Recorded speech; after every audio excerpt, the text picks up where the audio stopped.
আসসালামু আলাইকুম। শিমু কিচেনে সবাইকে স্বাগত জানাচ্ছি। আজ আমি আপনাদের জন্য নিয়ে এসেছি একটা ভিন্ন ধরনের চপ তৈরির রেসিপি। অনেক তো হলো আলু, পেঁয়াজি, ডিমের চপ।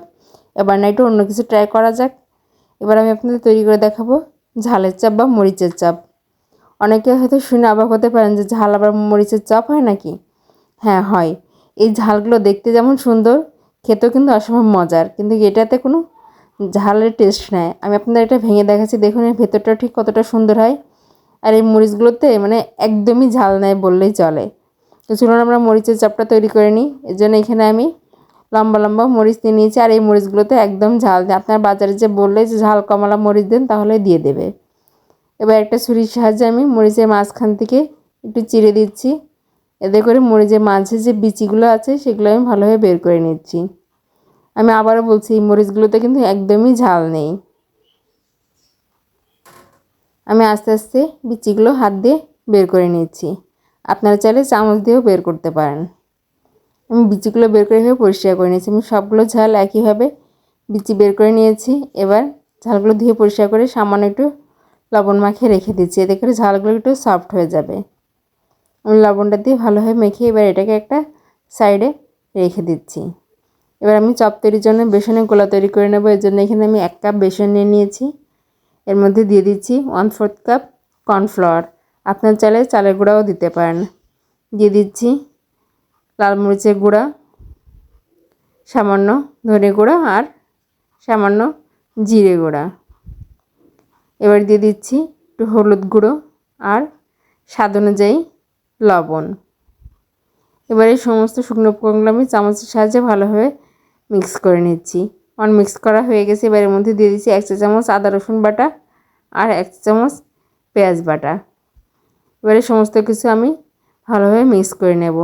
আমি অল্প অল্প পানি দিয়ে ভালোভাবে এটা খুব ঘন ব্যাটার তৈরি করে নেব। একবারে পানি দেবেন না, অল্প অল্প পানি দিয়ে একটা ঘন ব্যাটার তৈরি করে নেবেন। এই ব্যাটারটা খুব বেশি পাতলা হবে না, আবার খুব বেশি ঘনও হবে না। আমি হ্যান্ড উইচের সাহায্যে এটাকে ভালোভাবে ফেটিয়ে নিচ্ছি আর অল্প অল্প পানি দিয়ে একটা ঘন ব্যাটার তৈরি করে নিচ্ছি। দেখুন আমার ব্যাটারটা কিন্তু রেডি হয়ে গেছে। আর আপনি চামচের সাহায্যে উঠিয়ে দেখে দিয়েছি, দেখুন ব্যাটারটা কিন্তু এতটাই ঘন হবে। এবার আমরা চপগুলো ভেজে নেব। এর জন্য এখানে ব্যাটারের মধ্যে একটু গরম তেল দিয়ে দিলাম। গরম তেলটা দিয়ে আমি আবার হ্যান্ড উইচের সাহায্যে ভালোভাবে মিশিয়ে নিচ্ছি। গরম তেলটা দিলে চপগুলো তৈরি পরে অনেক সময় ক্রিস্পি থাকবে এবং চপগুলো আর বাড়তি তেলও অ্যাবজর্ব করবে না।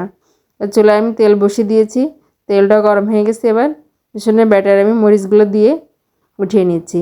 আপনাদের মরিচগুলো যদি একটু ঝাল হয় তাহলে এই মরিচের মাঝে আপনারা আলু ভর্তা ব্যবহার করতে পারেন। আমার মরিচগুলো একদমই ঝাল না, এর জন্য এখানে আমি আলু ভর্তা ব্যবহার করছি না। তবে আপনারা চাইলে এখানে আলু ভর্তা ব্যবহার করতে পারেন।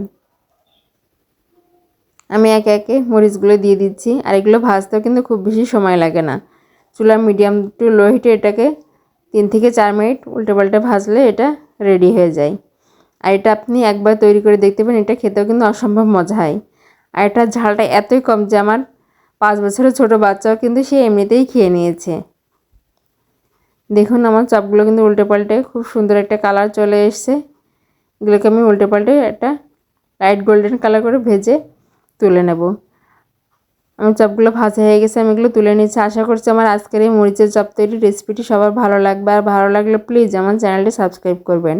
আর যারা আমার এই ভিডিওটি আমার ফেসবুক পেজে দেখছেন তারা প্লিজ আমার পেজটি লাইক এবং ফলো দিয়ে পাশে থাকবেন। ধন্যবাদ।